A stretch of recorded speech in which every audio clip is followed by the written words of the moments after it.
aujourd'hui, on ne peut pas dire qu'une information est encore ouverte. Parce que, figurez-vous, depuis le 24 décembre 2018, que la plainte avec constitution de partie civile a été déposée auprès du président du tribunal de première instance de Cotonou, nous n'avons aujourd'hui encore aucune suite. Aucune suite après quasiment 3 semaines d'attente. Pour quel motif, je ne saurais vous le dire. Pour quelle raison, je ne suis pas le mieux placé. En tout état de cause, c'est un constat. Et nous regrettons que, après 3 semaines, une plainte qui a été engagée dans les règles de l'art, sinon en conformité avec le code de procédure pénale, une plainte n'ait pas encore été traitée et orientée vers un cabinet d'instruction pour mieux aviser. Et donc, après 3 semaines d'attente, nous avons décidé de venir également informer l'opinion, puisque dans le même moment, des choses continuent d'être dites devant la Cour de répression des infractions économiques et du terrorisme dans le cadre de l'affaire dite ICC Services et Consorts. Sans véritablement vouloir, sinon loin de moi la volonté de m'immiscer dans le déroulement d'un procès, il est quand même aujourd'hui utile de se poser des questions. Et la première question qui mérite d'être posée, c'est de savoir en réalité, est-ce vraiment le procès des responsables de ICC Services qui a lieu actuellement devant la Cour de répression des infractions économiques? Qui est-ce qu'on est en train effectivement de juger devant la Cour de répression des infractions économiques et du terrorisme? C'est aujourd'hui, à la limite, un secret de polichinelle, puisque la façon dont les débats sont menés, la façon dont les questions sont orientées, la façon dont les réponses, qui sont beaucoup plus des allégations et des faits rapportés, laissent penser que la Cour, sinon les magistrats qui composent la formation qui juge les responsables d'ICC Services sont beaucoup plus préoccupés par l'implication avérée ou non de M. Boni Yayi dans l'affaire ICC que par le remboursement des milliers de victimes béninoises spoliées par cette vaste entreprise d'escroquerie. Mais cela pose véritablement un principe de droit, le principe de la loyauté des magistrats à l'égard des victimes. Cela pose également un autre principe, toujours de la loyauté, mais en plus de la loyauté à l'égard des victimes, mais celui de la loyauté à l'égard de la Constitution du Bénin. Parce que, pour ceux qui ne le savent pas, c'est vrai, on n'est pas censé tout savoir. Le serment du magistrat est d'abord un serment qui fait de la profession de magistrat une profession de noble. Et le magistrat qui prête serment jure d'exercer son ministère d'abord en restant loyal et en restant soumis à la Constitution du Bénin. Aujourd'hui, il est curieux de se poser la question de savoir quelle est la véritable intention recherchée à travers le procès des responsables d'ICC. Pourquoi la criette est plus intéressée par l'implication de M. Boni Yayi que par la culpabilité des dirigeants de ICC dans cette affaire. Comme si la culpabilité de M. Guy Aplogan, comme si la culpabilité de M. Émile Tegbenou et de leurs complices passe par l'implication avérée ou non de M. Boni Yayi dans l'affaire ICC.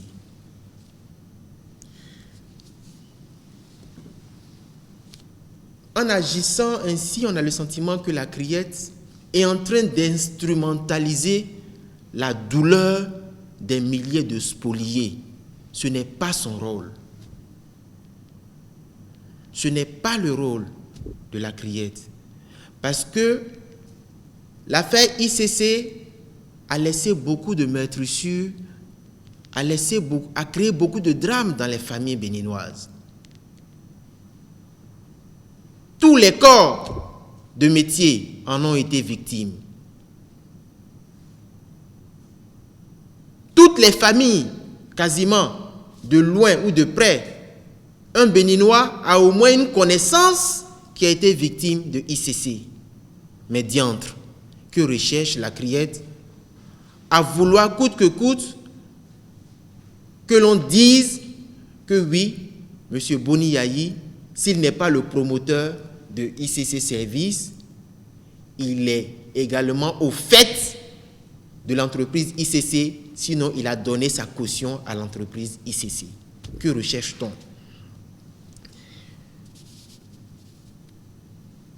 La vérité, oui. La recherche de la vérité, nous ne sommes pas contre. M. Boni Yayi n'a jamais été contre la recherche de la vérité dans le dossier ICC. Ça a même été son cheval de bataille, puisque les institutions ou les structures qui ont été mises en place, qui ont participé à la saisie des fonds des dirigeants de ICC dans les différentes banques de la place, à la saisie de leurs biens mobiliers et immobiliers, il en a toujours été préoccupé. Alors, si aujourd'hui on estime que pour avoir fait ça, c'est à lui de venir répondre, je dirais que dans tous les cas, tout le monde est soumis à la loi et je ne saurais aujourd'hui dire quelle est la véritable intention cachée à travers ce procès. Mais en tout état de cause, ce qu'il faut retenir, c'est que la constitution du Bénin n'a pas encore été modifiée. La constitution du Bénin n'a pas encore été modifiée. Il n'est pas aujourd'hui possible pour la Cour de répression des infractions économiques et du terrorisme d'instruire à l'égard d'une personne qu'elle n'a pas la capacité de juger. Je me répète, même si la criette est compétente pour connaître d'une infraction économique, notamment l'escroquerie, avec appel public à l'épargne, avec appel public plutôt, elle n'a pas la possibilité de juger ou même d'instruire contre des personnes que la Constitution a déjà prévu de juger si des faits leur sont reprochés dans le cadre de l'exercice de leurs fonctions. Aujourd'hui, à quoi assistons-nous? À quoi assistons-nous? Des déballages à la suite de questions orientées.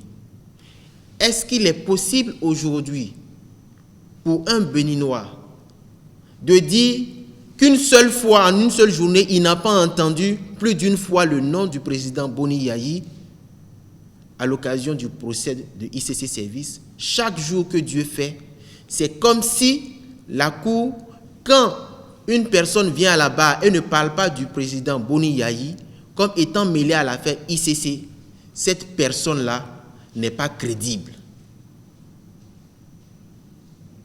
Que recherche-t-elle? Je dis, la Constitution n'a pas encore été modifiée et la Cour de répression et des infractions économiques n'est pas l'institution que la Constitution a prévue pour connaître de l'instruction. Je ne parle même pas de jugement. Je dis de l'instruction portant sur des faits que l'on peut reprocher à des membres du gouvernement dans le cadre de l'exercice de leurs fonctions. Ce qui veut dire que aujourd'hui, l'on peut considérer que le fait pour la CRIET d'insister, de revenir à chaque fois au motif qu'elle recherche la vérité, le fait d'orienter les débats sur l'implication avérée ou non du président Boni Yayi, la CRIET est forcément en porte-à-faux avec la Constitution.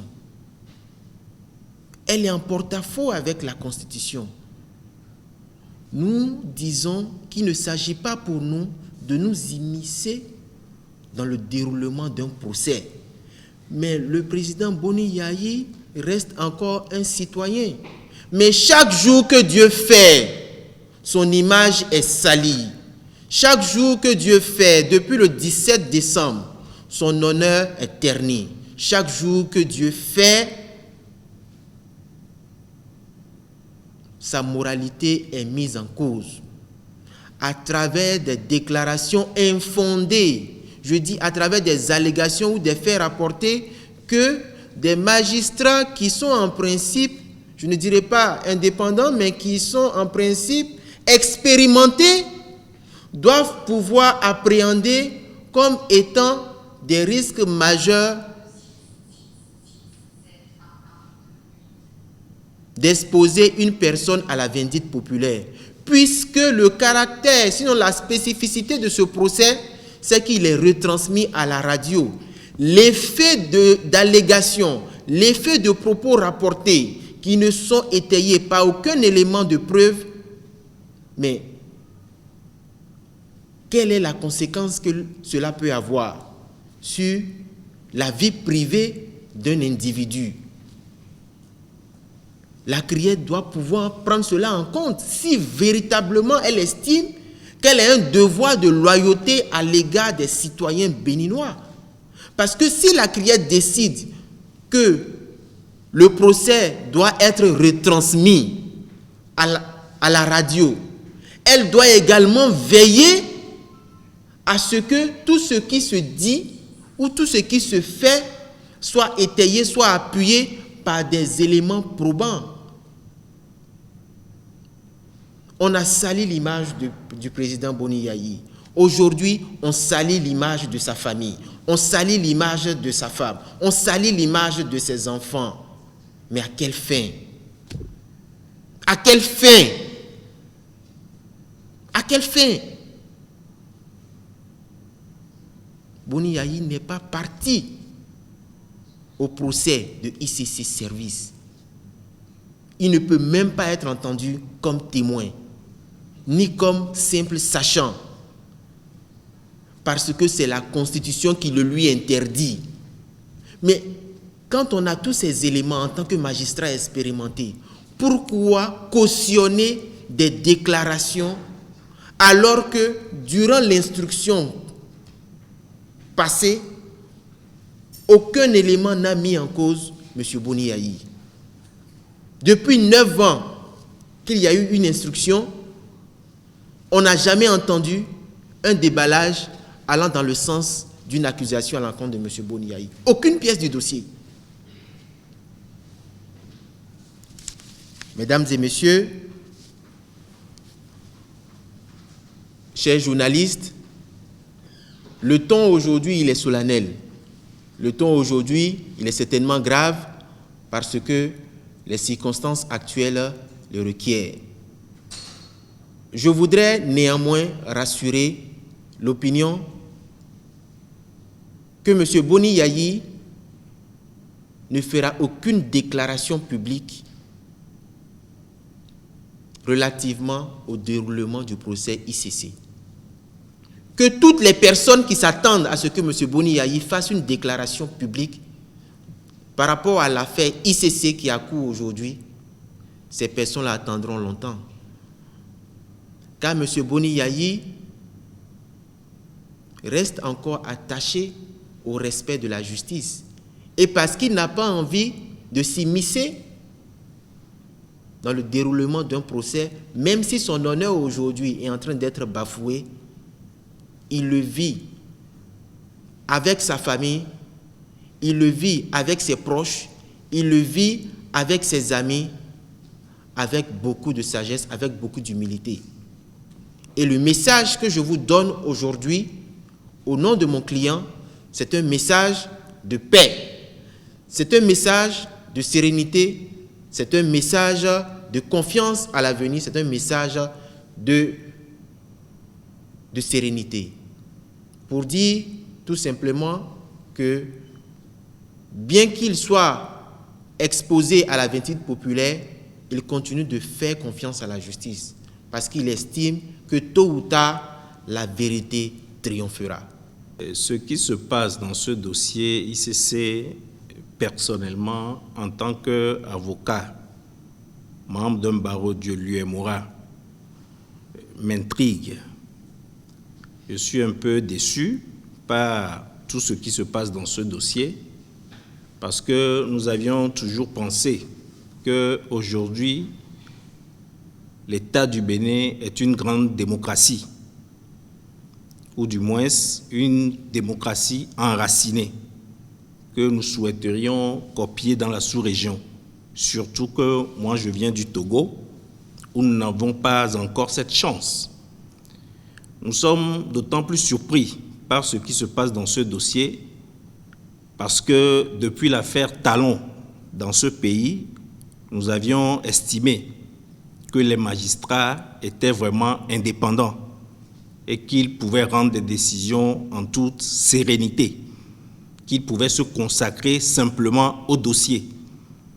Et nous avions pensé qu'avec ce régime actuel, nous aurions au Bénin une justice excellente et une justice sans le moindre reproche. Mais nous sommes un peu déçus par ce qui se passe dans le dossier ICC. Déçus parce que dans un premier temps, ce dossier, en tant que praticien du droit, pour moi, ce dossier venant de l'instruction, où le juge d'instruction a eu à poser des actes, le juge d'instruction a eu à enquêter suffisamment dans ce dossier, où le juge d'instruction a eu à entendre des témoins. Et à aucun moment, à ma connaissance et selon les informations, à aucun moment, Monsieur le Président Yayi Boni n'a été indexé dans ce dossier comme étant l'instigateur, comme étant promoteur de l'ICC Service.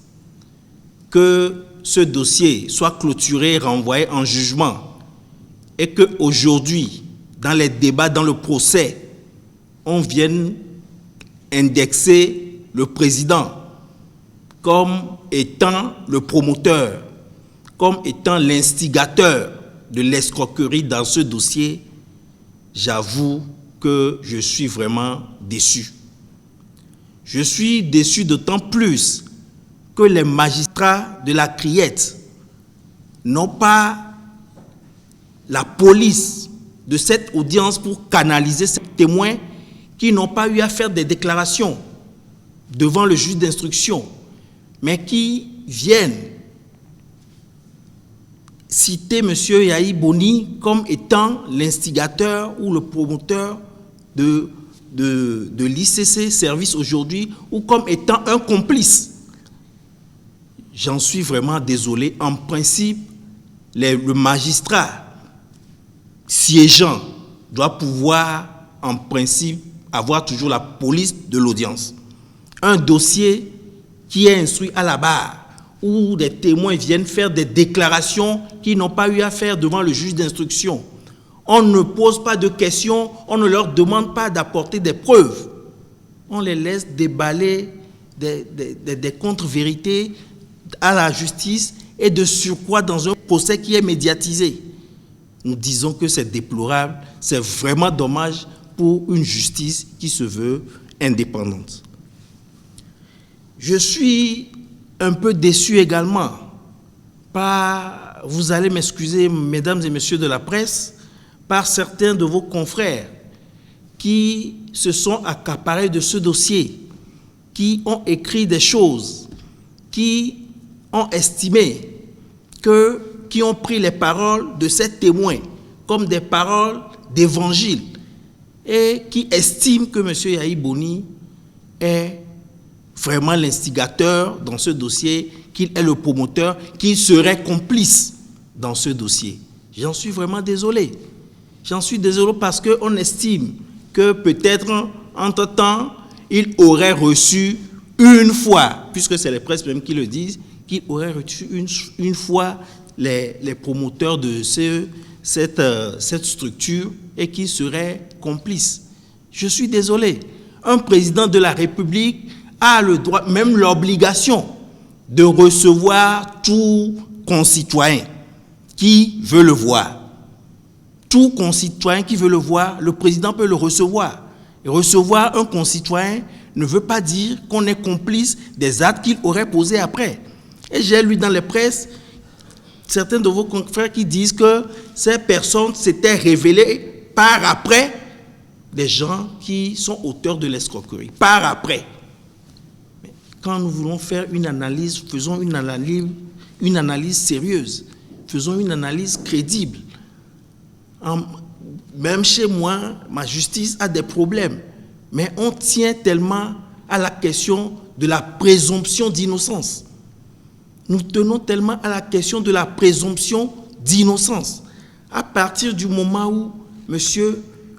Yahi Boni n'a jamais été entendu en enquête préliminaire ou même devant le juge d'instruction, d'ailleurs ce qui est impossible au vu des textes de votre Constitution, à partir du moment où il n'a pas été entendu, il n'a pas fait de déclaration, il n'a jamais été témoin dans cette affaire, nous trouvons maladroit qu'on vienne en plein procès, qu'on cite son nom, qu'on le vilipende, qu'on lui jette du discrédit sur sa personne, alors que M. Yahi Boni est un ancien président de cette République qui a toute sa notoriété, qui est un homme respecté et respectable. Aujourd'hui, le président Yahi Boni est respecté ailleurs. On ne peut pas se permettre de jeter du discrédit sur lui dans son propre pays et dans une affaire que lui-même il avait, dans lequel lui-même il avait initié la poursuite de ces personnes. Ça n'a pas de sens.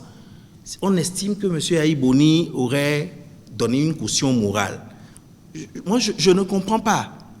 Je ne comprends pas parce que, en réalité, étant président de la République, s'il voulait donner une caution morale, ICC n'a même pas d'agrément. La caution morale que le président aurait pu donner à ICC, c'est de lui donner un agrément, alors qu'il ne le méritait pas. ICC n'a pas d'agrément. Si ICC avait l'agrément et avait posé de tels actes, on aurait pu comprendre. Si ICC n'a pas eu d'agrément, c'est parce que ICC ne respecte pas les règles pour pouvoir obtenir l'agrément. Et si le président de la République voulait cautionner cela, la moindre des choses qu'il aurait pu faire, c'est de lui donner l'agrément. Tel n'a pas été le cas. Et je ne sais pas d'où on tire sa complicité aujourd'hui. Je ne sais pas d'où on le tire. Je souhaiterais que la cliente pose balle à terre, qu'il prenne à main son dossier au lieu de juger des faits extérieurs au dossier et des personnes extérieures au dossier, que Criette s'attache à son dossier, qu'il juge les faits de son dossier, qu'il juge les personnes concernées par ce dossier. Et ce faisant, nous allons retrouver cette justice de l'État du Bénin que nous connaissions il y a un moment. nous souhaiterions que M. Yayi Boni soit mis hors de cause. Mieux, dans ce dossier, comme mon confrère l'a dit tantôt, celui qui a eu le courage de déclarer directement que M. Yayi Boni est promoteur de cette structure, une plainte a été déposée contre cette personne.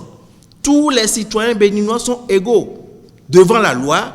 Quand quelqu'un se sent lésé, c'est normal qu'il dépose plainte. Et on comprend mal que jusqu'à ce jour, que cette plainte n'ait pas été envoyée dans un cabinet d'instruction pour que suite soit donnée. Nous souhaitons vraiment que le procureur de la République prenne au sérieux cette plainte et que la procédure soit enclenchée pour que la vérité soit connue du peuple béninois. Monsieur Yayi Boni a du respect pour toute juridiction béninoise. Il n'a pas peur des juridictions béninoises et il se comporte comme un citoyen béninois. Il ne se comporte pas comme un président. Il a déposé plainte, il est citoyen. Que la plainte soit instruite et on verra la vérité s'éclater.